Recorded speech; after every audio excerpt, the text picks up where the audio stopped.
I got COVID twice. The first time I got COVID was terrible. I was in quarantine for 2 weeks. And in those 2 weeks, of course, no one was permitted to come see me. No close contact with anybody. I was alone, locked up. In those 2 weeks, nobody from back home even bothered to call me. I had my phone, of course, because that's the only thing I had where through which I could get calls. So just being a new graduate from school, who just started working for like few months, who did not have a permanent contract. My supervisor had to call me and said, okay, now you have to go get vaccinated. If you don't get vaccinated, then we are not going to sign you another contract. Finally, I got a message from back home. I was like, okay, somebody finally remembered me. So when I went up, it was a voice message on WhatsApp. So I went and played the message to listen. The thing is, I'm not even the one who asked you, who forced you to make a promise to me that you'll be sending money every month. You're the one who decided that you'll be helping. Now I've waited. You've not sent it. You've never bothered to call me. I've not heard from you. So I'm sending you this message. Bye. So the people hanging around you are just there because they are still getting what they get from you, because of the benefit they get from you, not because they actually care. So to you listening to me today, I want to tell you that you are the most important person in your life. You are the very, very most important person in your life. Look, people will only treat you the way you treat yourself. If you want to put people before you, then that's your business. You think if something happens to you today, those people will even care about you, or they'll even want you to be above them, or they'll even find a way of helping you. If some would help, it's not everybody. So you are the most important person in your life.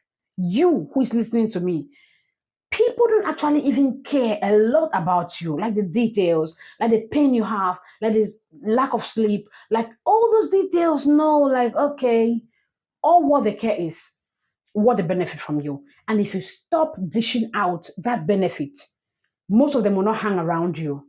If what keeps them around you stops happening, they will not be around you anymore. And since I had just my phone, I could only communicate with my phone, to communicate with the hospital. They asked me how the medication is doing and all that. So that's the only thing I had. And in those 2 weeks, as shocking as it may sound, I got no message from back home. Nobody called me from back home. Nobody sent me a message from back home. Nothing. And after the 2 weeks were over, but I still had to still self-quarantine because I still had symptoms. I still had some other symptoms that were still continuing.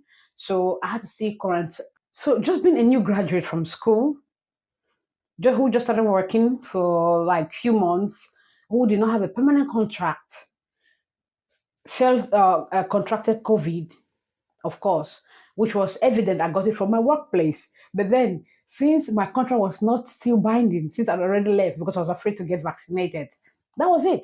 So nobody was going to cover for my for the COVID whatsoever, or to get give me some kind of sick leave, paid sick leave. It wasn't. So I didn't have nothing. I didn't have no money. I was living on actually the money that I got from the other months. Yeah. So that was it. No contract, not working, sick of COVID, in quarantine for 2 weeks, and so sick. So when the contract I was working on currently at that time, when it expired. So my supervisor had to call me and said, okay, now you have to go get vaccinated. If you don't get vaccinated, then we are not going to sign you another contract. So that's how tough, that's how intense it was. That's how important COVID vaccine was at that time. So I thought about it. I was so scared. Not a lot of people. The vaccination just started, so everybody was scared. So I too was so afraid. I said, no, there's no way I'm taking this vaccine. So I told my supervisor that no, I'm not going to get vaccinated. I'll stay home. She said, okay, if you don't want to get vaccinated, we cannot sign you another contract. I said, yes, I'll go home and stay. I don't need no vaccination. So I got home, being afraid of vaccination, of COVID vaccination. I got home, stayed home just like 5 days after I stopped working because I was afraid of vaccination. After just about 5 days, I started having some symptoms. I started having muscle pain. My muscles were really, really painful, like really, really, really painful. And I was feeling weak.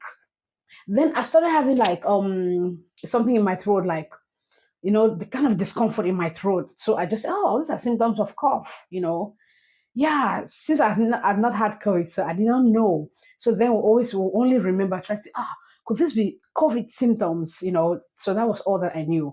So Then gradually I started having fever. My fever just skyrocketed like to 38 degrees Celsius and just kept like going up. Man, I was like, what's going on? We had like total shutdown during that time. It was complete shutdown everywhere. In short, to even get access to the health station was so difficult. So I had to call the health station. I said, I'm feeling look, before I even went to the health station, I knew I was really, really not feeling well. So now when I just explained the symptoms to the person at the front desk, she just said, okay, now you have to go for a COVID test. Finally, I got a message from back home. I was like, okay, somebody finally remembered me. So when I went up, it was a voice message on WhatsApp. So I played the message to listen to it. Oh goodness, you cannot believe what the message was all about. The tone alone was so aggressive, like the person was so mad. So I was like, oh, what's going on here? And the person, I'll just phrase it. And the person was just like, yeah, I've been waiting. I've waited for too long. So I said, there's no way I can wait any further. I just have to send you this message. You were the one who promised that you were going to send something to me every month. But now I've already waited. The month just ended. You've not sent nothing. And I'm still here waiting. I already have my plans for the money. The thing is, I'm not even the one who asked you, who forced you to make a promise to me that you'll be sending money every month. You're the one who decided that you'll be helping.